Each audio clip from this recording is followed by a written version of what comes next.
இந்த வீடியோ யாருடைய மனதையும் புண்படுத்தும் நோக்கம் அல்ல. மீறி உங்களுடைய மனதை புண்பட்டுச்சு அப்படின்னா புண்பட்ட இதயத்தை புகைவிட்டு ஆத்திக்கங்க. உங்களுக்கு புகைவிடுற பழக்கம் இல்லை அப்படின்னா பக்கத்துல யாராவது விடுவாங்க, அங்க போய் மோப்பம் முடிச்சுட்டு வந்தீங்க அப்படின்னா எல்லாம் மொத்தமா சரியா போயிடும். அதே போல இந்த வீடியோவில் 18+ வேர்டுகள் அப்பப்போ உங்கள் காதுகளை தட்டும். கவனமாக இருங்கள், அதற்கு கம்பெனி பொறுப்பல்ல. இந்த படத்துக்கு ஸ்கந்தா அப்படின்னு பேரு வச்சிருக்காங்க. ஸ்கந்தான்னு பேரு வச்சுட்டு கந்தனவே காட்டல, பெருமாளை தான் காட்டுறாங்க.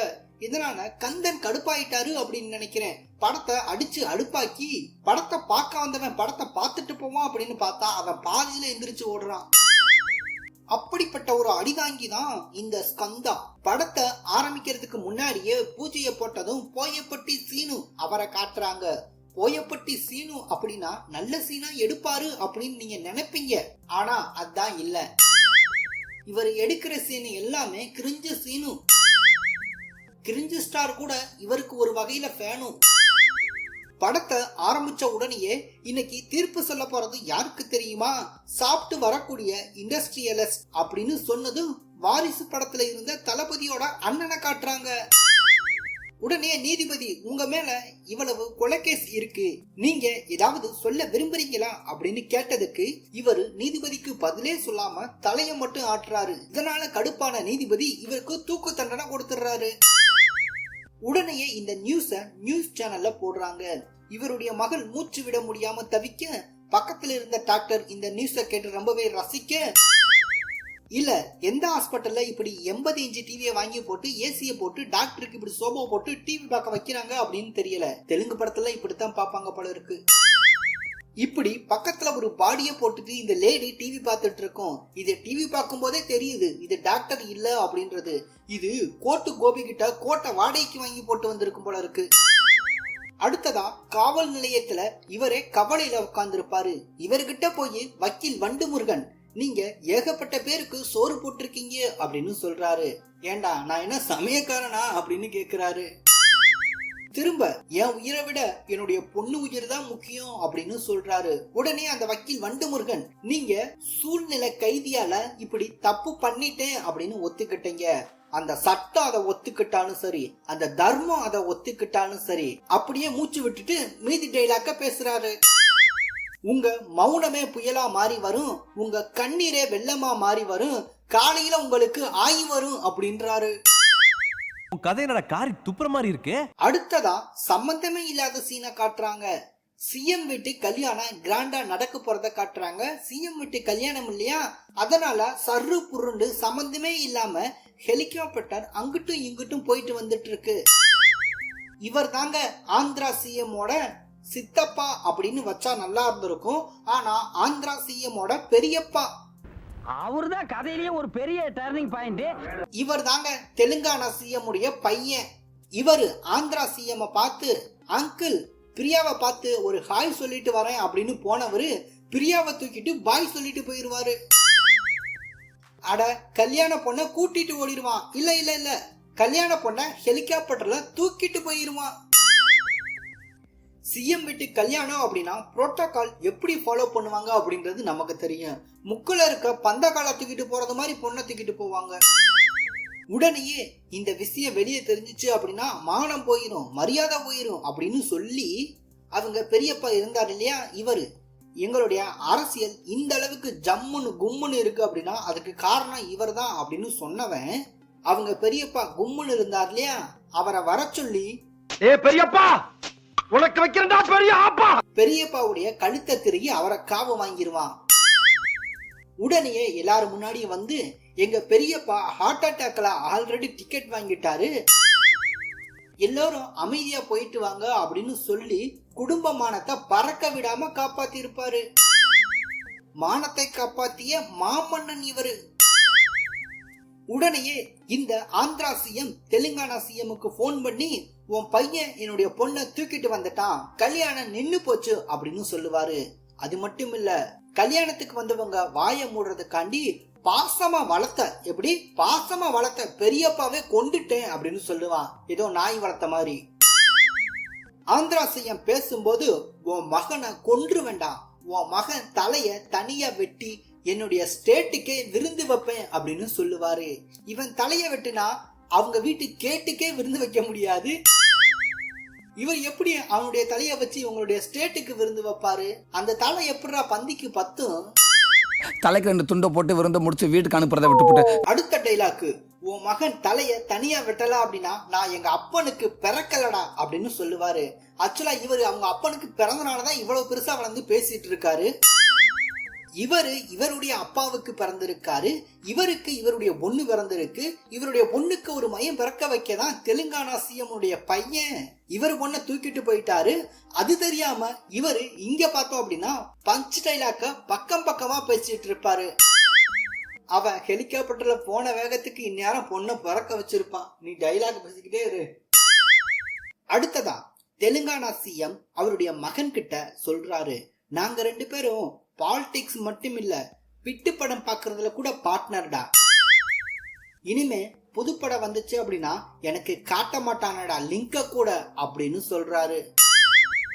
அடுத்த ஷாட் இங்க காட்டுறாங்க. இவரு, மாமா நான் போய் அவன் தலைய வெட்டிட்டு வரவா அப்படின்னு கேட்க, உடனே மாப்பிள்ள புது ஆளா இறக்கணும், ஜல்லிக்கட்டு காளையா இறக்கணும் அப்படின்னு சொல்லுவாரு. ஜல்லிக்கட்டு காளையா இறக்கணும் அப்படின்னா அலங்காநல்லூர் பக்கத்துல புதுசா ஜாதி சண்டை மைதானம் மாதிரி ஜல்லிக்கட்டு மைதானம் ஒண்ணு கட்டியிருக்காங்களாம். அங்கதான் நீங்க வரணும் ஜல்லிக்கட்டு காளையை இறக்க. உடனே அந்த ஜல்லிக்கட்டு காளை ஜாக்கப் அவனை காட்டுவாங்க அப்படின்னு பார்த்தா கடனுக்கு துப்பாக்கி வாங்கிக்கிட்டு இருக்க இவனை காட்டுறாங்க. ஏன்னா அவன் தான் படத்துல ஒரு சஸ்பென்ஸ் அப்படின்ற மாதிரி காட்டியிருப்பாங்க, உப்பு இல்லாத உப்புமா மாதிரி. நம்ம ஊர்ல எப்படி ஜல்லிக்கட்டு நடக்குமோ அதே மாதிரி இவங்க ஊர்ல எரும மாட்டை ஏற விடுவாங்க, அதாவது ஏறி நிக்க விடுவாங்க. அப்போ ஒரு எரும மாடு ஒருத்தனை முட்டி விட அந்த முட்டுன எரும மாட்டுக்கு மூக்கணாங்கயிறு போட்டிருப்பாங்க. அந்த மூக்கணாங்கயிறை ஹீரோ பிடிப்பாரு. அதுதான் இந்த படத்துல ஹீரோவுக்கான இன்ட்ரோ சீன். அடே, மூக்கணாங்கயிறை பிடிக்கிறதுலாம் ஒரு இன்ட்ரோ சீனா அப்படின்னு கேட்காதீங்க, இதுதான் உண்மையாகவே இன்ட்ரோ சீன். அடே, எங்க ஊர்ல ஜல்லிக்கட்டு காளையவே கயிறே இல்லாம அடக்குவாங்க. நீ எரும மாட்டை மூக்கணாங்கயிற பிடிக்கிறது தான் உன்னுடைய முதல் சீனா எடுத்து வச்சிருக்காங்க. நல்ல வேளை எரும மாட்டுக்கு மூக்குச்சிலி வரல, அப்படி வந்திருந்தா உன்னுடைய நிலைமை என்ன இருக்கும்? இவரு இப்படி மூக்கணாங்கயிற பிடிச்ச உடனே அங்க இருக்க ஆன்டிஸ் எல்லாம் ஆன்னு பாப்பாங்க. ஹீரோ காலை எடுத்து இந்த பக்கம் வச்சா அந்த எரும மாடு ஒருத்தனை எத்தி விடும். ஹீரோ மூக்கணாங்கயிற பிடிச்சு இந்த பக்கம் எடுத்தா அந்த எரும மாடு ஒருத்தனை முட்டி விடும். இப்படிதான் இந்த ஆரம்ப கட்ட ஃபைட் சீன் அமர்க்களமா எடுத்து வச்சிருப்பாங்க. இந்த எருமைய அடிக்க வந்த ஒரு எருமையோட கோழி குஞ்ச இந்த எருமை பார்த்தோம் அப்படின்னா மிதிக்க போயிருக்கும். 1 இன்ச்சில மிஸ் ஆயிடுச்சு. மிதிச்சிருந்துச்சு அப்படின்னா இந்த எருமையுடைய கோழி தனியா குஞ்சு தனியா போயிருந்திருக்கும். மிதிக்கிறது ஒரு எருமை, மிதி வாங்குறது ஒரு எருமை. ஹீரோ டைலாக் பேச ஆரம்பிச்சிருப்பாரு. அடிக்கிற அடியில சவுண்டு கோல் கொண்டா வரைக்கும் கேட்கணும், பாடி சாவு கிடங்குக்கு போகணும் அப்படின்னு சொல்லுவாரு. பின்ன பாடி சாவு கிடங்குக்கு போகாம பஸ் ஏறி ஃபாரினுக்காயா போகும்? இவரு பாலையாவுடைய பக்தரா இருப்பாரு அப்படின்னு நினைக்கிறேன். ஏன் அப்படின்னா பாலையாவுடைய பல படங்களை பார்த்து அந்த பல படங்களையும் மிக்சில போட்டு அடிச்சு குடிச்சிட்டு வந்திருப்பாரு போல இருக்கு. இந்த ஃபைட் சீனை பார்க்கும்போது அப்படிதான் தெரியுது. ஐயா பாலையா, உனக்கு போட்டியா ஒருத்தன் ஓ ஏரியாவிலேயே வந்துட்டான். அதுவும் உனக்கே தேங்க்ஸ் கார்டை போட்டு உனக்கே எண்டு கார்டு போட போறான். அந்த அளவுக்கு கிரிஞ்ச லோடு பண்ணி வச்சிருக்கான். டேய், இவனை நோட் பண்றா. இவன் எந்தெந்த படம் எல்லாம் ரிலீஸ் பண்றானோ அந்த படத்துக்கெல்லாம் ரூட்டை போடு, அந்த படத்துக்கெல்லாம் ரோஸ்ட் வீடியோவை கொஞ்சம் சீக்கிரம் போடு. உடனே ஒருத்தர் இந்த எரும மாட்டுக்கு ஊசி போட்டு விட்டுருவாரு. அந்த எரும மாடு மதம் பிடிச்ச யானை போல மங்கு மங்கு அப்படின்னு தப்பும். அடுத்து அதே எரும மாடு தலை தெறிக்க ஓடும், சிஎம் முட்டை போகும். அதை தடுத்து நம்ம ஹீரோ அந்த மாட்டை பிடிச்சு அந்த மாட்டுக்கிட்ட வசனம் பேசிக்கிட்டு இருப்பாரு. இந்த ஊசி மருந்தெல்லாம் நம்மள ஒண்ணு செய்ய முடியாது அப்படின்னு பேச்சுவார்த்தை நடத்திட்டு இருப்பாரு எரும மாட்டுக்கிட்ட. ஏறலாம் பாஸ் எரும மாட்டு மேல, ஆனா எங்க காதெல்லாம் பாவம் இல்லையா? உடனே இத பார்த்த தெலுங்கானா சிஎம், மாடை வச்சு வித்த காட்டுறவன் வீரன் இல்ல, மாடை அடக்குறான் பாரு அவன்தான் வீரன் அப்படின்னு சொல்லி இவன் வெற்றி பெற்றுட்டான் அப்படின்றத அனௌன்ஸ்மெண்ட் பண்ணு அப்படின்னு சொல்றாரு. அடப்பாவிகளா, இந்த மாட்டுக்கு மூக்கணாங்கயிறு போட்டிருப்பாங்க, அந்த மூக்கணாங்கயிறு தான் இந்த ஹீரோ பிடிப்பாரு. உடனே மாட்டை அடக்கிட்டார் அடக்கிட்டார் அப்படின்னு சொல்லுவாரு சிஎம். ஒரே சிஎம், எங்க ஊரு பக்கமெல்லாம் கயிறே இல்லாம விடக்கூடிய ஜல்லிக்கட்டு கால கவட்டுல முட்டு தூக்கி போட்டாலும் கவலையே இல்லாம அதை கண்டுக்கிறாம அடக்குவாங்க. அது வீரமா? இப்படி மூக்கணாங்கயிரை பிடிச்சுக்கிட்டு மூக்குச்செலி வராம பாதுகாக்கிற இது வீரமா? சீப்பு விக்கிறவன்லாம் சிஎம் ஆக்குனா இப்படிதான் இருக்கும். ஆந்திரா சிஎம் அவருடைய பொண்ணு ஓடி போனனால ஆகி வரலையே அப்படின்ற கடுப்புல காலையில காப்பி குடிச்சுட்டு இருப்பார். உடனே இவர் மாப்பிள்ள வந்து ஒன்னு சொல்ல கடுப்புல கடப்பாறையை எடுத்து காரு கண்ணாடியே உடைப்பார். நான் செவனேந்தானா போய்க்கிருந்தேன். அடுத்துதான் ஹீரோயின் என்ட்ரி. ஸ்ரீ லீலாவின் லீலைகள். பிருத்திவிராஜ் பிராட காட்டுறாங்க. ஐயோ, பிருத்திவிராஜ் பிராடு இல்லைங்க, பிருத்திவிராஜ் பிரா ஆடு அத காட்டுறாங்க. இங்க பாருங்க, இப்போ பிருத்திவிராஜ் பிரா ஆட் அத நினைச்சுக்கிட்டே பாருங்க. அம்மாடி லைட்டா கொஞ்சம் இருக்குடா. இவங்க தரையில உட்காந்து யோகா பண்றாங்க, தண்ணியில உட்காந்து யோகா பண்றாங்க, மண்ணில உட்காந்து யோகா பண்றாங்க. இப்படியே போயிட்டு இருந்துச்சுன்னா ப்ரொடியூசரு தலையில துண்டை போட்டு தான் யோகா பண்ணணும். உடனே யோகா பண்ணிட்டு இருந்தவங்க எந்திரிச்சு போய் டாடி அப்படின்னு கூப்பிடுறாங்க. உடனே அவரு தாடி இல்லம்மா, நான் கிளீன் சேவ் பண்ணிட்டேன் பாரு அப்படின்னு காட்டுறாரு. அது இல்ல டாடி, எனக்கு சிஎம் பொண்ணா இருக்கிறதுக்கு பிடிக்கல, நான் ஒரு காமன் மேனா ஒரு பொண்ணா இருக்கணும் அப்படின்னு நினைக்கிறேன், எனக்கு பப்ளிசிட்டி எல்லாம் தேவையில்லை அப்படின்னு பேசுறாங்க. அப்புறம்தான் நம்ம ஹீரோயின் ஹீரோ ரெண்டு பேருமே ஒரே காலேஜ்ல ஒரே கிளாஸ்ல படிக்கிறாங்க. அது எப்படா எரும மாடு மேய்க்கிற பையனும் சிஎம் பொண்ணும் ஒரே காலேஜ்ல படிக்கிறாங்க? அட, இது தெலுங்கு படங்க, அப்படியெல்லாம் குழப்பம் இருந்தாதானே தெலுங்கு படம். அடுத்து இங்க வந்த வாத்தியாரு வாய்க்கு வந்ததெல்லாம் கேட்டுட்டு இருப்பாரு. ஹீரோயின் அடுத்த கேள்வி கேட்பாங்க. ஹீரோயின் எந்திரிச்சு பாகுபாடு இல்லாத சமுதாயத்தை பார்க்கணும் அப்படின்றதாசா என்னுடைய ஆசை அப்படின்னு சொல்றாங்க.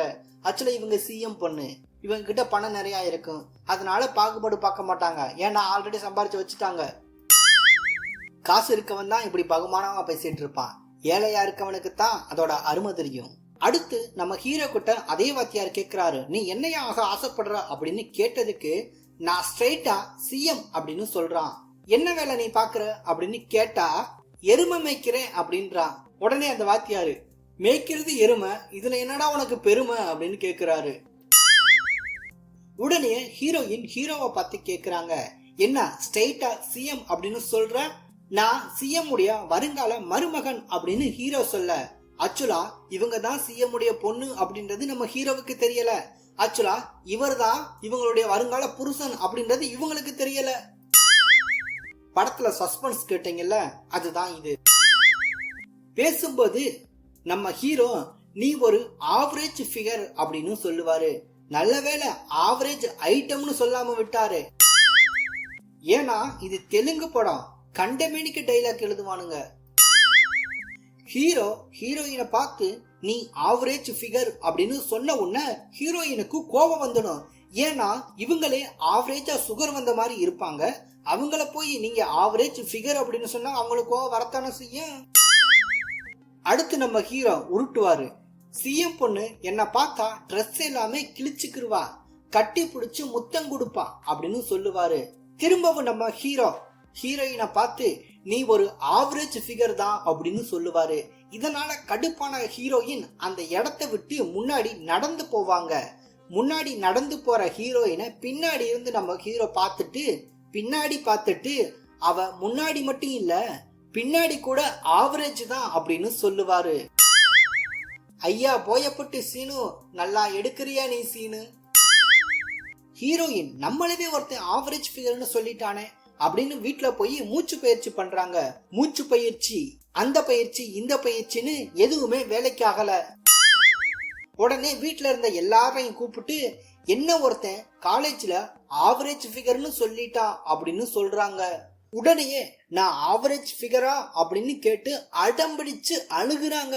உடனே இவங்க வந்து உன்னுடைய இரிட்டேஷன் போகணும் அப்படின்னா மெடிடேஷன் சரி வராது, நீ கடுப்பா இருந்த அப்படின்னா கட்டிங் போட்ட அப்படின்னா மப்பை தட்டு மல்லாந்து படு, எல்லாம் சரியா போயிரும் அப்படின்னு சொல்றாங்க. சொல்றது யாருடா அப்படின்னு பார்த்தா ஆந்திரா சிஎம் உடைய பொண்ணு. ஓ, நீ நல்ல குடும்ப குத்து வழக்கதாயா கூட்டிட்டு வந்திருக்க, இல்ல இல்ல ஹெலிகாப்டர்ல தூக்கிட்டு வந்திருக்க, உனக்கு வேணுமுடி. இது ஆந்திரா சிஎம் பொண்ணுனால கட்டிங் அடிச்சா கவலை போயிரும் அப்படின்னு சொல்லுது. இதுவே பாண்டிச்சேரி சிஎம் பொண்ணா இருந்துச்சு அப்படின்னா பாட்டிலா குடிச்சாதான் கவலை எல்லாம் பறந்து போகும் அப்படின்னு சொல்லி இருக்கும். ஏன்னா பாண்டிச்சேரியில தானே சரக்கு சீப்பா கிடைக்கும். அடுத்து கிளப்ல போய் குடும்பமா குத்த வச்சு குடிச்சிட்டு இருப்பாங்க. நல்லதொரு குடும்பம் பல்கலைக்கழகம் அப்படின்னுவாங்க இல்லையா, அந்த கழகம் இவங்க தான். நல்ல கழகம் இல்ல. ஹீரோயின் கிளப்ல போய் கட்டிங்கா உள்ள இறக்குறாங்க. ஹீரோயின் அதே கிளப்ல ஹீரோவை பாத்துடுறாங்க. இதனால கடுப்பாகி கட்டிங்கா உள்ள போனது கட்டிங் கோட்ராச்சு, கோட்ரு ஆஃப் ஆச்சு, ஆஃப் ஃபுல்லாச்சு, கடைசில இவங்க வயிறும் ஃபுல்லாச்சு. ஹீரோயின் நாசமா போறவன் இங்கேயும் வந்துட்டான் அப்படின்னு ஹீரோயின் ஹீரோவை பார்த்து திட்டுறாங்க. உடனே பக்கத்துல இருந்த ஆந்திரா சிஎம் உடைய பொண்ணு யார் அது அப்படின்னு கேக்குறாங்க. நம்ம ஹீரோவை காட்டுறாங்க. உடனே இந்த ஆந்திரா சிஎம் உடைய பொண்ணு சொல்றாங்க, நடந்து வரக்கூடிய ரோல்ஸ் ராய்ஸ் காரு மாதிரி இருக்கான் அப்படின்னு சொல்றாங்க. பக்கத்துல புருஷனை வச்சுக்கிட்டு